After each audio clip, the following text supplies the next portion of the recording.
कल भी हम लोगों ने 3 परीक्षाफल का घोषित किया है। एक लंबित पुराना छोटा सा मामला था, उसका भी परीक्षाफल घोषित किया है।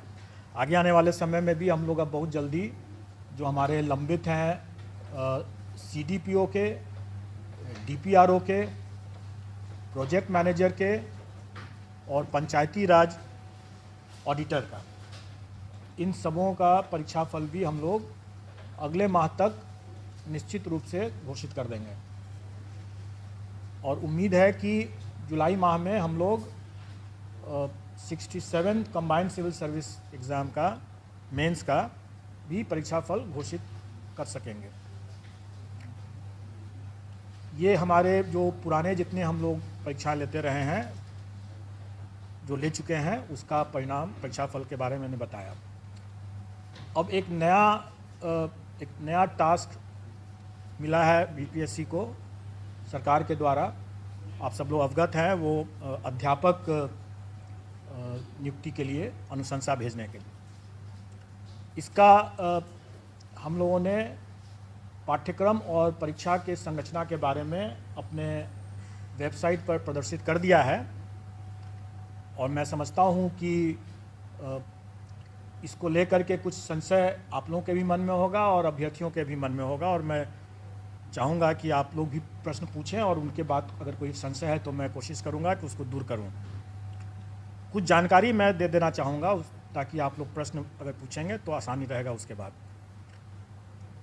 टोटल पद जो है वो प्राथमिक विद्यालय के लिए 79,943 है, जिसकी अधियाचना आयोग को प्राप्त हुई है। 79,943। उसके बाद माध्यमिक विद्यालय के लिए 32,916, 32,916। और उसके बाद हायर सेकेंडरी के लिए 57,602, 57,602। टोटल होता है 1,70,461, 1,70,461, जिस 61 आप लोग भी टोटल कर लेंगे।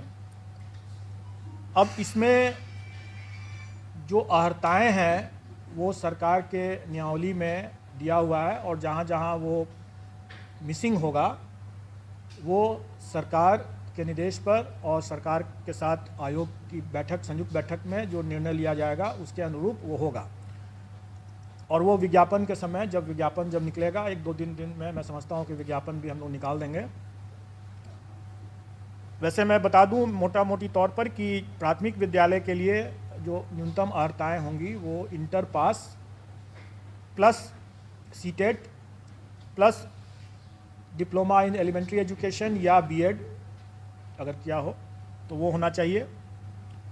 माध्यमिक विद्यालय के लिए graduation plus STET STET plus BEd, और हायर सेकेंडरी के लिए पोस्ट ग्रेजुएशन होना है और स्टेट और बीएड होना है। डिग्री मतलब graduation plus STET plus BEd. और इसमें जो नियमावली के हिसाब से ही जो लोग वर्ष 2012 के पूर्व के जो होंगे, जो नियोजित हैं, उनको उनके लिए TET मतलब टीचर्स एलिजिबिलिटी टेस्ट से वो उनको एग्जेम्पशन है। हाँ, तो ये हुआ। उसके अलावा फिर एज रिलैक्सेशन भी है उन लोगों के लिए, वो सारा चीज़ नियमावली में पहले से दिया हुआ है। वही चीज़ विज्ञापन में हम लोग रिपीट कर देंगे। अब जो हम लोगों ने जो पाठ्यक्रम निकाला और जो उसके लाइट में लोगों को जो जिज्ञासा या संशय है, थोड़ा मैं उसको दूर करना चाहूँगा। पहली बात कि ये लोग प्रश्न पूछ रहे हैं कि परीक्षा एक ही दिन में होगा, एक दिन से अधिक में होगा, तो हम लोग आवेदन जो मांगेंगे वो इन सभी पदों के लिए एक साथ मांगेंगे, एक ही आवेदन होगा। मतलब कहने का है कि एक कैंडिडेट अगर वो योग्य है तो वो प्राथमिक के साथ साथ वो हाई स्कूल के लिए भी और हायर सेकेंडरी स्कूल के लिए भी, तीनों के लिए वो अप्लाई कर सकता है एक साथ। अप्लाई एक साथ कर सकता है, और जब हम अप्लाई करने की जब हम उसको सुविधा देंगे, क्योंकि उसका हक भी है, अगर वो योग्य है तो तीनों में अप्लाई कर सकता है, तो स्वाभाविक है कि हम उसको तीनों के लिए परीक्षा में उत्तीर्ण होने के लिए भी हम उसी हिसाब से परीक्षा की तिथि को रखेंगे, ताकि अगर वो योग्य कैंडिडेट है तो वो तीनों परीक्षा में अलग अलग तिथि पर वो भाग ले सकता है। अब हम आते हैं पाठ्यक्रम के बारे में। पाठ्यक्रम या और परीक्षा की जो संरचना है वो हम लोगों ने इस तरीके से डिसाइड किया है कि एक पेपर जो होगा वो क्वालिफाइंग नेचर का है, और वो भाषा का पेपर जो है वो क्वालिफाइंग नेचर का है। उसमें उसको सिर्फ पास करना है, उसका मेरिट में नहीं जुटेगा वो। उसमें भाषा में 2 सेक्शन रहेगा, एक सेक्शन अंग्रेजी है जो सबको करना है, और दूसरा सेक्शन में विकल्प है, मतलब कि वो हिंदी, उर्दू या बांग्ला, क्योंकि हमारे पास जो पद आए हैं प्राथमिक में, उसमें बांग्ला के लिए 148 पद है, उर्दू के लिए 12,729 पद है, और बाकी जो प्राथमिक के जो बाकी हैं वो सामान्य मतलब हिंदी के हैं। ये सब जो क्वालिफाइंग वाला जो मामला है, जिसमें 25 मार्क्स का अंग्रेजी मैं आपकी जिज्ञासा को जल्दी ही शांत कर दूंगा। 25 मार्क्स जो रहेगा वो, और सभी एग्ज़ाम जो हमारे हैं वो MCQ बेस्ड हैं, मतलब कि ऑब्जेक्टिव टाइप के हैं, मल्टीपल चॉइस क्वेश्चंस रहेंगे। और क्वालिफाइंग नेचर का जो पेपर भाषा का है उसमें अंग्रेजी 25 नंबर के रहेंगे, 25 प्रश्न, और हिंदी या उर्दू बांग्ला जो रहेगा वो 75-75 का रहेगा। उसमें से कोई एक चुनना है उनको, मतलब टोटल 100 नंबर के 100 प्रश्न रहेंगे, और पूरे पेपर में उनको 30% मतलब कि 30 नंबर न्यूनतम लाना होगा, तभी वो पास करेंगे, नहीं तो वो परीक्षा से, प्रतियोगिता से बाहर हो जाएंगे। इसमें जो लोगों को जो जिज्ञासा है कि पहला कि क्या 30% अंग्रेजी में अलग और हिंदी में अलग लाना है, तो ऐसी बात नहीं है। संयुक्त रूप से उनको 30% लाना है, मतलब 30 नंबर लाना है। लेकिन मेरा यह मानना है कि ऐसा नहीं हो सकता है कि कोई शिक्षक हों और वह सड़क पर अगर चल रहे हैं और सड़क पर जो रोड पर जो साइनेजेस रहता है वो अंग्रेजी में भी रहता है, तो उसको न पढ़ सकें, वो शिक्षक क्या हुए? जो राह चलते हुए जो रोड के जो साइनेजेस हैं उसको अंग्रेजी में अगर लिखा हुआ है तो उसको भी न पढ़ सके हैं, तो क्या वो अच्छी गुणवत्ता के शिक्षक हुए? इसलिए हम लोग प्रश्न के स्तर को हम लोग इस तरह से रखने का कोशिश करेंगे कि हम उनको, अंग्रेजी ज़रूर सरल रहेगा, कठिन नहीं रहेगा। हम मानते हैं कि यहाँ पर हिंदी भाषी प्रदेश है तो अंग्रेजी का प्रश्न कठिन नहीं रहेगा, लेकिन इसका ये मतलब हुआ कि हिंदी का भी प्रश्न सरल नहीं होगा, क्योंकि अगर हिंदी का प्रश्न भी सरल हुआ और अंग्रेजी का प्रश्न भी सरल हुआ तो सब हिंदी ही देख करके निकल जाएंगे। इसलिए थोड़ा हम लोग भी दिमाग लगाएंगे, और मैं चाहूँगा कि अभ्यर्थी भी थोड़ा तो अंग्रेजी भी पढ़ ही लें, ताकि वो शून्य ना हो अंग्रेजी उनका, क्योंकि शून्य से अगर फिर वो आगे नहीं बढ़ पाएंगे, राह चलता वो साइनेज भी नहीं पढ़ पाएंगे, तो वो अपने छात्रों को कैसे पढ़ाएंगे। ये रही बात जो हमारे वैकल्पिक जो क्वालिफाइंग नेचर के जो भाषा का जो पत्र है उसके बारे में मैंने बतलाया। इसके बाद अब मेन पेपर होगा। मेन पेपर 150 नंबर का होगा, जिस पर कि मेरिट होगा, और हर स्कूल के कैटेगरी के लिए एक ही मेन पेपर है। जैसे प्राथमिक के लिए सिर्फ एक मेन पेपर है, अगर हम हाई स्कूल के लिए जाते हैं तो उसके लिए भी एक ही मेन पेपर है, और अगर हम इंटर स्कूल के लिए भी जाते हैं, मतलब हायर सेकेंडरी स्कूल के लिए जाते हैं तो उसके लिए भी एक ही मेन पेपर है। एक ही पेपर उसके बाद देना है, और वो अगर कोई अभ्यर्थी अगर तीनों श्रेणी के लिए अप्लाई करता है तो स्वाभाविक है कि उसको फिर तीनों पेपर देना होगा।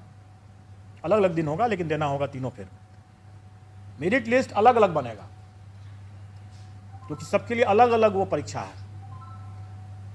अब रही बात कि जो भी 150 नंबर का जो मेन पेपर हुआ, क्वेश्चंस तो रहेंगे वही जो वो अपने विद्यार्थियों को पढ़ाते हैं, उसका टॉपिक, उसका चैप्टर, उसका विषय वो वही होगा जो वो अपने बच्चों को पढ़ाते हैं स्कूल में। इसलिए अगर ये जिज्ञासा है कि उसका हम सिलेबस में विस्तार करके दें, तो मेरा ये कहना होगा कि बिहार एग्जामिनेशन बोर्ड का जो सिलेबस है बच्चों के लिए, उसी को देख लें, उसी को पढ़ लें, चैप्टर उसी के हिसाब से कंप्लीट कर लें, उनका डिटेल सिलेबस हो जाएगा। अगर मान लें कि अगर कोई फिजिक्स का देखता है या कोई हिंदी का देखता है, तो जो अगर कोई इंटर का अगर है वो विषय, तो इंटर में जो पढ़ाई होती है एक फिजिक्स के स्टूडेंट के लिए, उसका वही रहेगा, चैप्टर कंटेंट्स वही रहेगा।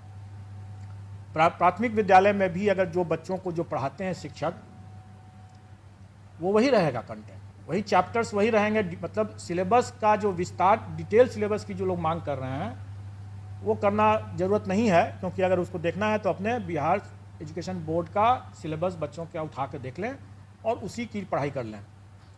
अब रही बात कि शिक्षक हैं, वो बच्चों से उनका ज्ञान ज़्यादा होना चाहिए, बच्चों से उनका स्तर ज़्यादा होना चाहिए, तभी तो पढ़ा पाएंगे। तो स्वाभाविक है कि प्राथमिक शिक्षक के लिए जो अभ्यर्थी होंगे, उनका चैप्टर तो वही होगा जो बच्चों को पढ़ाने वाला है, लेकिन उसका स्तर जो होगा वो बच्चों वाला तो नहीं होगा। उनका स्तर जो उनके लिए जो, जैसे प्राथमिक शिक्षक के लिए न्यूनतम निर्धारित योग्यता जो है वो इंटर है,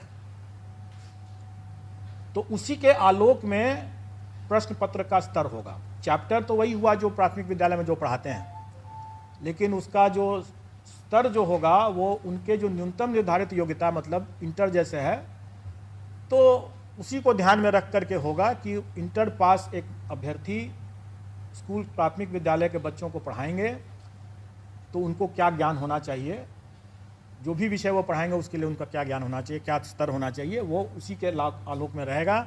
और उसी तरीके से अगर मान लीजिए अगर +2 का अगर कोई शिक्षक है अभ्यर्थी, तो स्वाभाविक है कि वो +2 के विद्यार्थियों को पढ़ाने के लिए उसका स्तर तो उससे ऊंचा का होना है, तो फिर +2 के शिक्षक के न्यूनतम अर्हता जो है वो पोस्ट ग्रेजुएशन का है।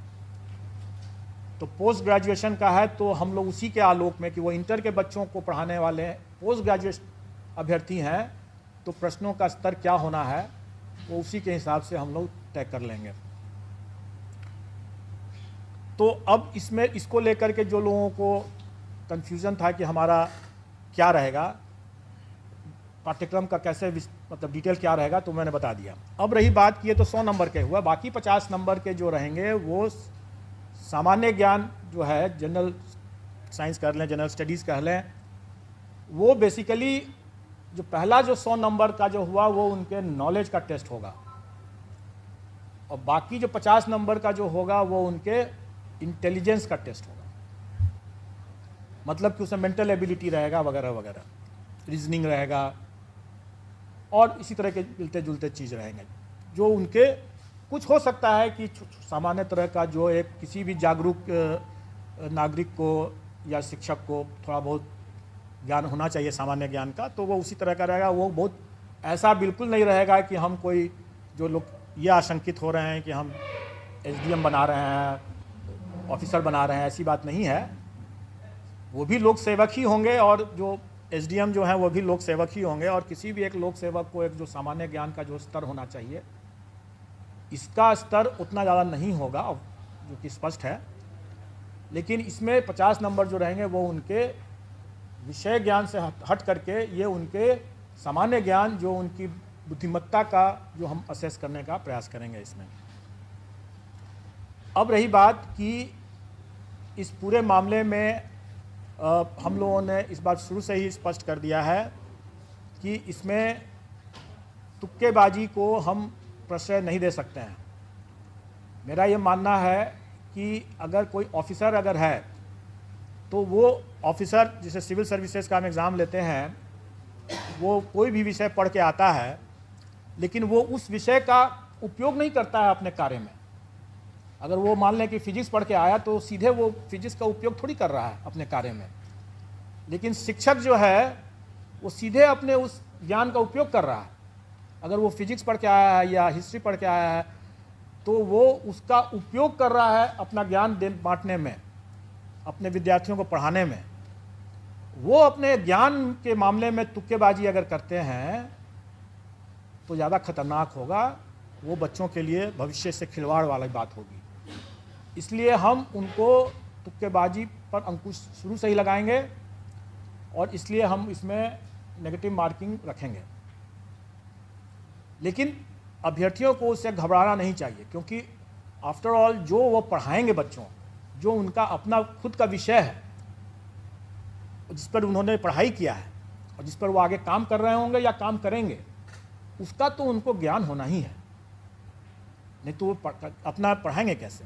इसलिए वो चूँकि उनका ज्ञान भी है, उसका अनुभव भी है, इसलिए उनको कोई उसमें तुक्का लगाने की ज़रूरत नहीं होगी उनको। और इस बार तो मतलब कंबाइंड सिविल सर्विस की तुलना में सक्सेस रेशियो जिसमें जो होना है, जैसे 1,70,000 से ऊपर वैकेंसी है, अगर अभ्यर्थियों की संख्या हम माने कि 6-7 लाख अगर होंगे तो आप अनुपात देख लें कि सक्सेस का अनुपात काफ़ी बेहतर है कंपेयर टू जो कंबाइंड सिविल सर्विसेज एग्ज़ाम जिसमें कि काफ़ी मारामारी रहता है। तो इसमें उतना घबराने की ज़रूरत नहीं है। प्रश्न का स्तर जो होगा वो कठिन नहीं होगा, लेकिन डेफिनेटली वो एक तरह से बहुत हल्का भी नहीं होगा। वो उनके जो काम जो करेंगे, जो पढ़ाएंगे, उसको उसके ही आलोक में उसका स्तर होगा। तो नेगेटिव मार्किंग कितना होगा उसके बारे में जो लोग यहाँ पर पहले से जुटे हुए हैं आयोग के संबंध में, नेगेटिव मार्किंग संबंध में, वो जानते हैं कि अगर 5 ऑप्शन रहेंगे अगर, तो 1/n-1 होता है फॉर्मूला उसके हिसाब से। मतलब कि अगर 5 ऑप्शन है तो मतलब कि 4 गलत प्रश्न और 1 सही प्रश्न मिलाकर के 0 होना है। 5 ऑप्शन है तो 1/4 हो जाएगा, और अगर 4 ऑप्शन है तो 1/3 माइनस हो जाएगा। ये स्टैंडर्ड स्टैटिस्टिकल फार्मूला रहता है और इसका निर्णय हम लोग कर देंगे और वो परीक्षा में भी उन लोग पता चल जाएगा। लेकिन इससे घबराने की बात बिल्कुल नहीं है। और हम लोग अभ्यर्थियों को पर्याप्त समय भी देंगे पढ़ाई करने के लिए, तैयारी करने के लिए, इसलिए इसमें घबराने वाली बात तो बिल्कुल नहीं है। और अनुपात जो सक्सेस का अनुपात इतना बेहतर है, मैं समझता हूँ कि जो अगर थोड़े से भी जो लोग पढ़ा रहे होंगे, ठीक से पढ़ा रहे होंगे, तो उनके लिए कोई दिक्कत नहीं होनी चाहिए, आ जाएंगे इसमें। अब आप लोगों का अगर कोई प्रश्न बिल्कुल नहीं है और अनुपात जो सक्सेस का अनुपात इतना बेहतर है, मैं समझता हूँ कि जो अगर थोड़े से भी जो लोग पढ़ा रहे होंगे, ठीक से पढ़ा रहे होंगे, तो उनके लिए कोई दिक्कत नहीं होनी चाहिए, आ जाएंगे इसमें। अब आप लोगों का अगर कोई प्रश्न हो इसमें। एग्जाम सर कब तक होगा सर?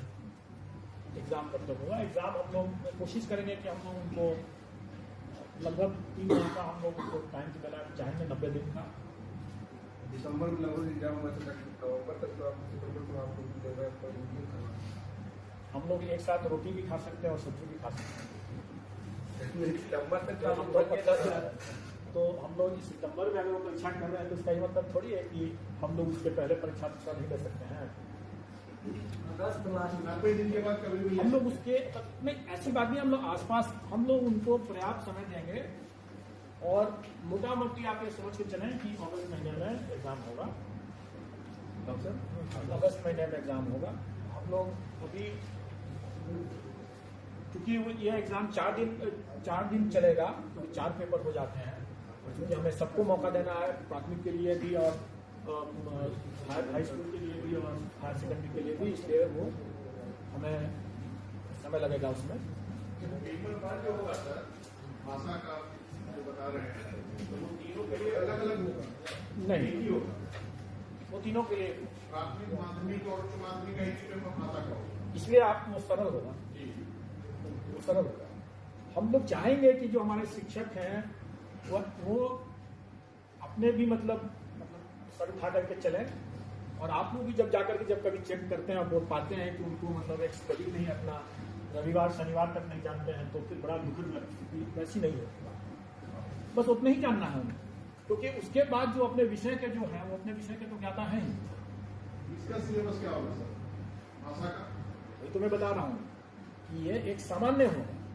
अगर मान ले कि अंग्रेजी की बात अगर करें तो वो कम से कम अगर अंग्रेजी का अखबार उठा के तो पढ़ तो सकें, तो 4 लाइन में कोई लिखा हुआ है तो उसको समझ तो सकें कि क्या लिखा हुआ है।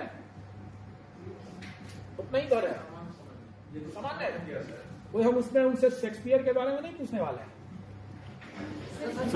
इसमें कट ऑफ मार्क्स जैसे था कि सर अध्यापक होना 40 वो सामान्य प्रशासन का बहुत पुराना सर्कुलर है और वो सभी परीक्षाओं में लागू है और इसमें भी लागू है। सर अभी इंग्लिश पेपर की बात कर रहे थे, तो जहाँ तक मेरे नजरिया है कि ग्रामीण क्षेत्र में बहुत कम ऐसे टीचर है जो इंग्लिश पढ़ाते हैं। गवर्नमेंट स्कूल में इंग्लिश का साधन नहीं है, तो लोग कैसे पढ़ेंगे और कैसे पेपर दे पाएंगे? देखिए, जैसे आप शायद पता नहीं थी कि नहीं थी, मैंने बताया कि क्या ग्रामीण क्षेत्र के लोग पटना नहीं आ रहे हैं? आ रहे हैं। और सड़कों पर आजकल पटना के सड़कों पर आप देखेंगे कि साइनेजेस जो हैं काफी अंग्रेजी में लिखे हुए हैं। जितने व्हाट्सएप जो होते हैं बहुत से व्हाट्सएप तो अंग्रेजी में भी लिखते हैं ना।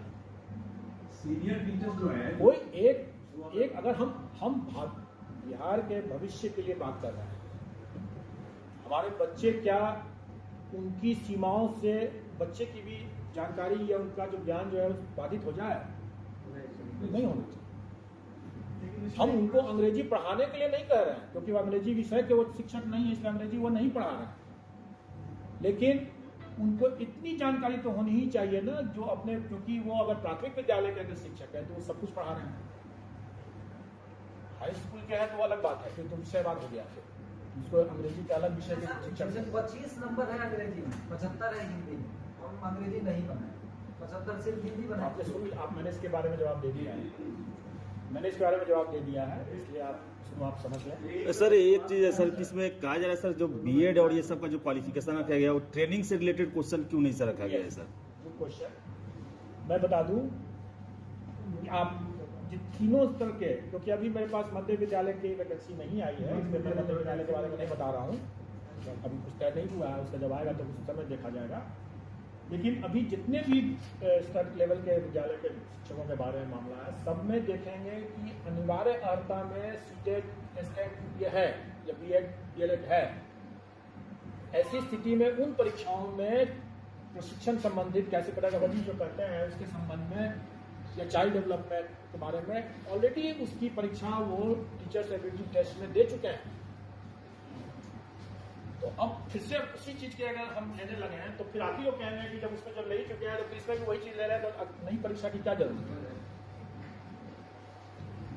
नई परीक्षा की जरूरत इसलिए है क्योंकि जो अभ्यर्थियों की संख्या अगर 6 लाख है और अगर हम उसमें से 1,70,000 ही हमको अगर लेना है तो स्वाभाविक है कि हम मेरिट बेस्ड ही हम सिलेक्शन प्रोसेस करेंगे। अब रही बात की पेडागोजी जो है या चाइल्ड डेवलपमेंट सीडीपी को कहते हैं, चाइल्ड डेवलपमेंट की बात करते हैं, ये ऐसा चीज है जिसके लिए वो पहले से एलिजिबल हो, वो अपनी पात्रता पहले से प्रमाणित कर चुके हैं। दूसरी बात कि ये ऐसा मामला है कि वो भविष्य में वो टीटी करके आए हुए हैं, वो जब स्कूल में जब जाएंगे वहां भी और भी अनुभव ज्ञान अभी हासिल करेंगे, उनका उसमें निखार आना ही है। उस पर हमको एक बार जब एलिजिबिलिटी टेस्ट कर चुके हैं उस बिंदु पर, तो दोबारा हमको उसी बिंदु पर उसकी परीक्षा लेने का कोई मतलब नहीं है। परीक्षा होगा उसके बाद ये भाषा वाले में आप जनरल तो हो गया, इंग्लिश और हिंदी दोनों होना चाहिए, लेकिन अगर कोई बंगला का स्टूडेंट है या उर्दू का स्टूडेंट है उसके लिए क्या वो भाषा का क्या? वही तो मैं बताया ना कि हिंदी ऑब्लिक उर्दू ऑब्लिक बंगला, हिंदी ऑब्लिक है। प्रश्न पत्र बाइलिंगुअल रहेगा या हिंदी के होगा? देखिए, प्रश्न पत्र जो हमारा जो सब्जेक्ट का जो रहेगा वो बाइलिंगुअल रहेगा, लेकिन नेचुरली अगर हिंदी का प्रश्न अगर है का पेपर है तो हिंदी में ही सिर्फ रहेगा। अगर इंग्लिश का है तो फिर उसमें हिंदी तो नहीं रहेगा।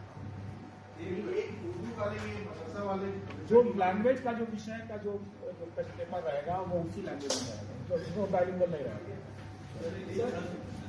ये पीईटी को लेके बिहार में जो अब तक परीक्षाएं हुई है, इसमें महिलाओं को विशेष छूट दिया गया है कि 85% उनके लिए 85 मार्क्स है। तो क्या वो छूट आप जारी रखेंगे या फिर जो 90 का है? देखिए, जो मिनिमम क्वालिफाइंग जो कट ऑफ है वो सरकार के द्वारा पहले से निर्धारित है। उसमें महिलाओं के लिए अलग है, सामान्य के लिए अलग है। वो उसका पूरा आप लोग को ज्ञान होगा, हमारे पाठ्यक्रम में भी उसका परसेंटेज लिखा हुआ है। अब रही बात कि सरकार ने इस बार जो नियमावली जो बनाया है उसमें प्राथमिक विद्यालय के शिक्षकों के लिए शिक्षकों के पद पर महिलाओं के लिए आरक्षण जो है 50% अन्य में 30% या 35%।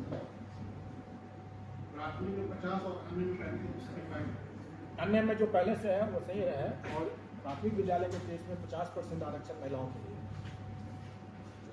सर ये जो एग्जाम जो दो एग्जाम तो क्वालिफाइंग एग्जाम पहले होंगे उसके बाद ये लिखेंगे या इससे कोई फर्क नहीं पड़ता है, क्योंकि हमारे जो भी एग्जाम है MCQ बेस्ड हैं और इसका इवैल्यूएशन हमारे कंप्यूटर से ही होंगे, क्योंकि हम हमेशा करते आ रहे हैं।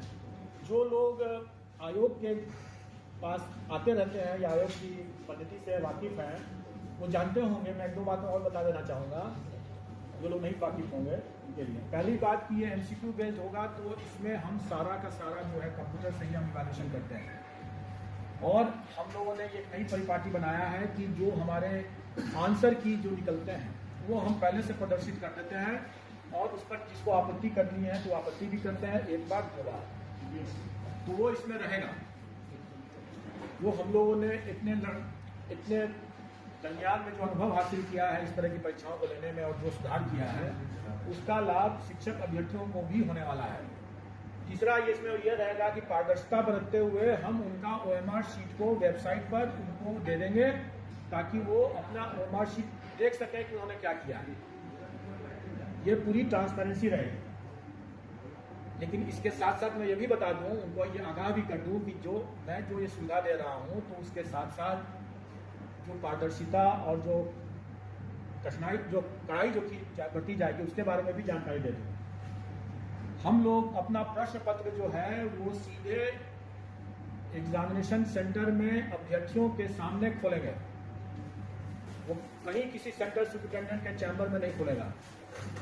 वो पहुंचेगा और जो लोग यहाँ से पहले से आते रहे वो तो वाकिफ है, जो नहीं आ रहे पहली बार आ रहे होंगे जो उनके लिए मैं बता दूँ। और शिक्षक अभ्यर्थी चूंकि के लिए ये पहला अनुभव होगा, ताकि बहुत पहले